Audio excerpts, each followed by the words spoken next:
Ngayong araw na ito, Lunes, July 6, 2026, ay formal nang uusad itong impeachment trial laban po kay VP Sara Duterte. At ang Senado, mga kababayan, ay naghahanda rin palang baka kasi biglain sila, no? At supresahin sila ni VP Sara Duterte na biglang sumipot sa Senado at kaugnay ng pagsisimula ng impeachment trial.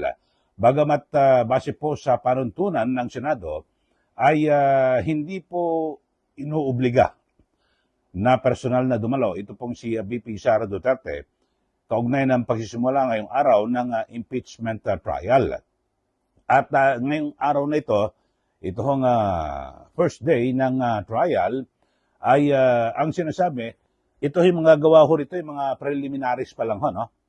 At na kung saan ay yung mga napag-usapan ng nung umpisa ng sa pagitan po ng prosecution at ng depensa at sila po ay magdi-deliver ng kanilang mga opening statements, yung prosecution, ang depensa at didiscuss din ng impeachment court yung iba pang mga issue na kung saan ay lumabas noong pre-trial conference at yan po ay lahat ay resolbahin. At yung actual ho na trial na kinabibilangan ng yung presentasyon ng mga testigo at ebidensya ay magsisimula yan kinabukasan July 7, Martes na po yan.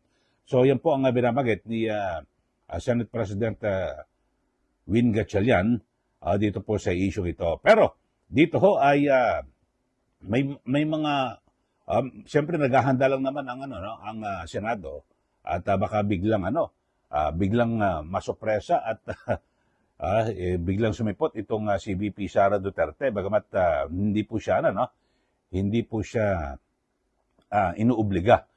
Pero may binabanggit daw na sa mga senador may paalala, bawal daw muna makipagbeso-beso kay VP Sara Duterte itong mga senador. At kasi baka makitaan daw po sila at magkaroon po ng impresyon na maaring magbigay ng maling akala ko sa mga senator judges na sila po ay kumikiling dito po kay VP Sara Duterte. Pero alam naman ho natin kaya hindi magbeso-beso mga yan Alam na ho natin kung sino yung mga anti-VP Sara Duterte kahit ano pang ebidensya ang ilabas ho dyan, ilatag ho ng depensa, buo na po. Kitang-kita nyo naman natin lahat ang galaw ho ng mga senador na talagang anti-Duterte, di po ba? At sa kabilang banda rin, ganun din naman, yung mga pro-Duterte, alam naman natin.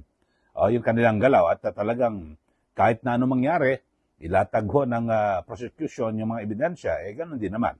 So, patas lang mga kababayan.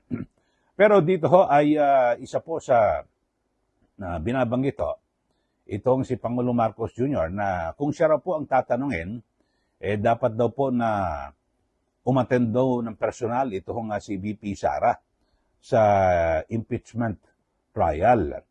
Kasi ang sabi ho niya sa interview, ito hong binabanggit niya, if it was me, sabi ho ng Pangulo, kung ako ang akusado, sabi niya, if it was me being accused, I would almost insist over the advice of lawyers. If they advise me not to appear, I would insist on appearing.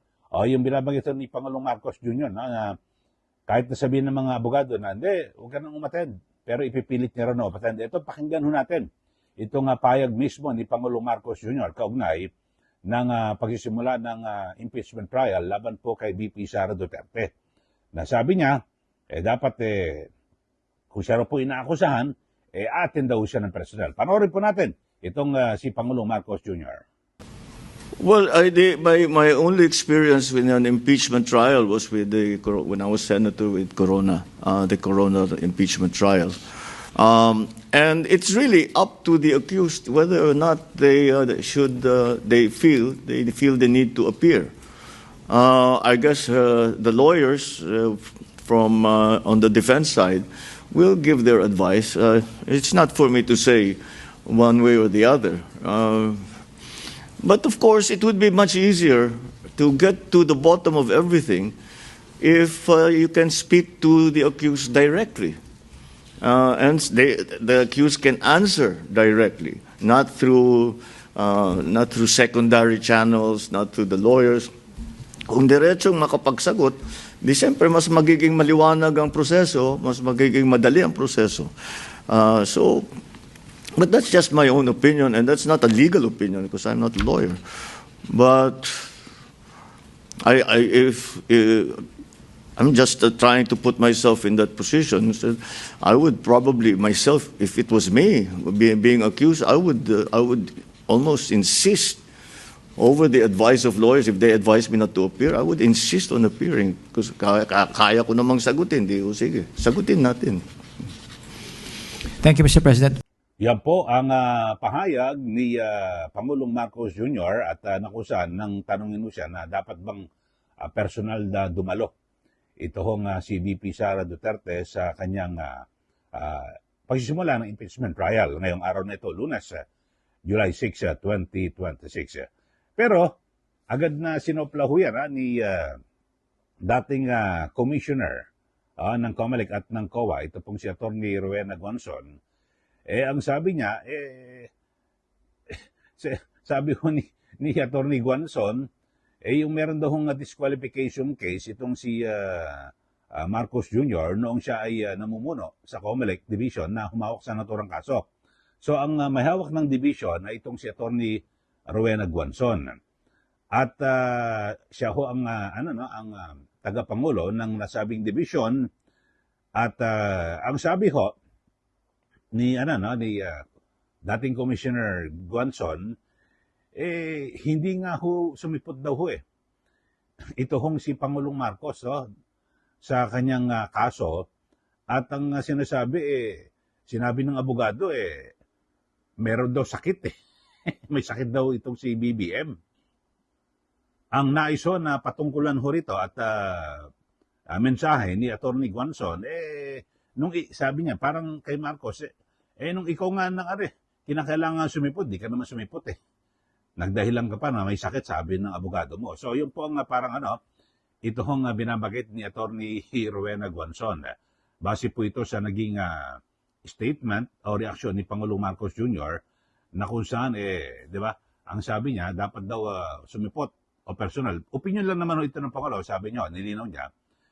Kasi talagang, para raw mismong, siya mismo direktang patunayan at yung na talagang personal na sagutin at pabulaanan yung mga akusasyon. Pero base nga po sa nilinaw ho ni impeachment court, yung clerk of court, Renato Bantog, hindi obligado po na sumipot ito pong si VP Sara. Kaya at least maliwanag ko yan kasi alam niyo naman baka biglang may magdadrama ho dyan.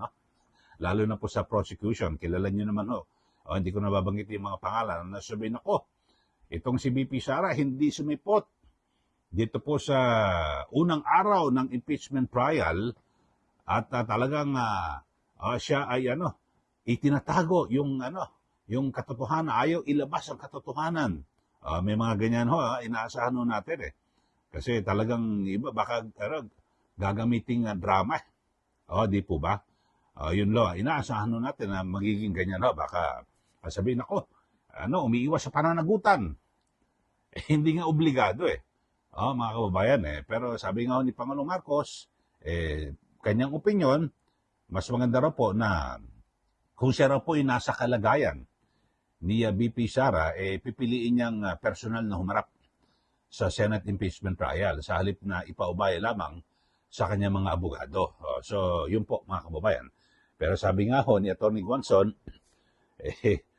sinungaling daw di umano itong si BBM dahil nung may kaso siya sa COMELEC, ipinubaya na lahat sa kanyang mga abogado at nagdahilan pa raw na hindi maka-attend dahil sa may sakit.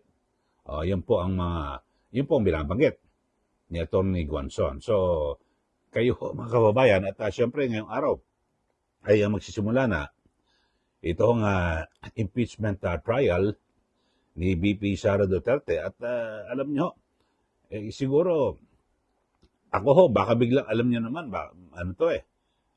Iba ho mag-isip si VP Sara Duterte. Baka biglang, biglang sumipot. Diyan po sa Senado at supresahin ng lahat. Mga kababayan. Pero handa naman daw po ang Senado.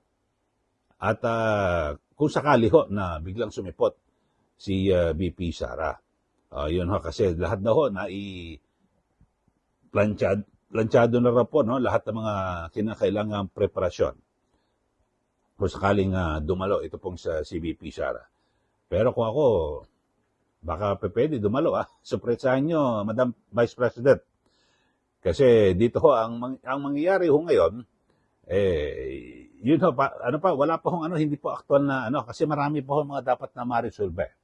Sa, nung nakaraan yun sa pre-trial conference, di ba, yung sa bakso, yung kahon na naglalaman ho ng mga dokumento ng BIR hinggil sa tax records ni VP Sara Duterte, yun ho mga kababayan, hindi ho ito, hindi na-resolve yung isyong yan noong pre-trial. Kasi gusto ho ng prosecution na ilabas na yan, buksan at para markahan bilang mga ebidensya. Pero ang sabi ho ng depensa, hindi, sige, ilabas natin sa executive session. So, basta wala pong naging desisyon. Pero may binabanggit din yung ilang mga eksperto na pwede ho magdesisyon ang impeachment court na sige, ilabas na natin yan dito sa trial. Or, o kaya naman, base po sa batas, ay humingi po ng authority, at pagpayag mula kay Pangulong Marcos Jr. Kasi ang presidente lang daw pwede na maglabas din po ng desisyon at para ilabas po sa publiko, ito nga tax records ng isang individual. Yun ho. Pero dito sa impeachment, sabi naman ng ilang mga abogado, pwede raw po na ipag-utos ng impeachment court na i-release sa publiko yung tax records, mga kababayan. So, abangan ho natin kung ano mangyayari dyan po sa Senado. At ako inaasahan natin yung unang araw, talagang marami ho dyan mga magpapakitang gilas at may mga maghahakot ng mga magrarally-rally. May mga magsasalita na, hindi sumipot ang Vice Presidente. Umiiwas sa pananagutan, mga ganyan. Hindi nila sinasabi na hindi obligado. Di po ba na dumalo. So yun lang naman ho mga kababayan. Kaya ho sa ating mga taga-subaybay dito po sa ating palatuntunan, ano ba sa tingin nyo? Kasi ngayon ay patuloy na na pinag-uusapan kung ilan ba talaga yung dapat na boto. Pero maliwanag ho, hindi ako abogado. Pero sa dami ho na aking mga nakausap, kinakailangan 16. Kasi wala naman na-expelled Wala hong natanggal na mga senador. Hindi katulad sa House of Representatives, katulad kay Congressman Barzaga, expelled po siya. Talagang yung formal at 2/3 ng House of Representatives, talagang tinanggal po siya. So, yun ho. Pero dito po sa Senado, wala po Kahit na ito po sina Senator Jingo Estrada, di ba? Nasa kulungan at ewan natin kung si Senator Marcoleta, ilalabas po yung warrant ngayon, bagamat sa aking pagkakalam, dapat tingnan mabuti rin po ng Sandigang Bayan, kung meron pong basihan itong mga isinampang kaso ng ombudsman. Kung meron mga probable cause para tanggapin at maglabas po ng warrant. Kasi ang dami rin po kung may question na talagang malabong plunder talagang sobrang bigat to ang inilagay kagad plunder para hindi ho makasipot sa impeachment trial ni VP Sara itong si Senator Rodante Marcoleta. So yun po ang lumalabas at mga nagiging persepsyon ng publiko, di po ba? So maganda ho sana maging maingat din po yung Sandigang Bayan.